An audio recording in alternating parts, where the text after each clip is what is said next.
अस्सलाम वालेकुम नाजरीन, मैं गुफरान बिन याकूब कासमी। नाजरीन, अब अजमेर की मारूफ दरगाह पर भी हिंदू मंदिर होने का दावा किया गया है। हिंदुस्तान की रियासत राजस्थान में वाक़ आलमी शोहरत याफ्ता ख्वाजा मुईनुद्दीन चिश्ती की दरगाह पर हिंदू मंदिर होने का दावा किया गया है।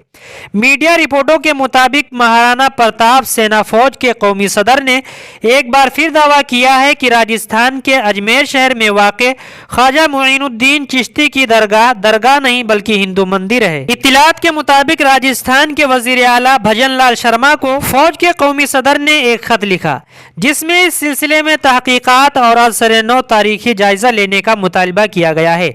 इनकी एक वीडियो सोशल मीडिया पर वायरल हुई, जिसमें देखा गया कि उस दावे को दोहराते हुए कहा कि अजमेर की दरगाह कोई दरगाह नहीं बल्कि एक हिंदू मंदिर है। मीडिया रिपोर्टों के मुताबिक फौज के कौमी सदर ने साबिका कांग्रेस हुकूमत पर नुक्ताचीनी की और कहा कि कांग्रेस हुकूमत ने इस मामले को मुबैना तौर पर नजरअंदाज किया।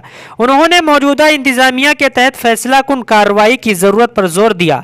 वजीर आला भजन लाल शर्मा को लिखे गए खत में लिखा गया है कि महाराणा प्रताप आर्मी एक तवील अरसे से मुतालबा कर रही है कि अजमेर में वाक़ दरगाह की तहकीकात कराई जाए, क्योंकि ये दरगाह नहीं बल्कि ये हमारा मुकद्दस हिंदू मंदिर है। नाजरीन, इस रिपोर्ट से मुतालिक आप क्या कहना चाहते हैं कमेंट करके जरूर बताएं।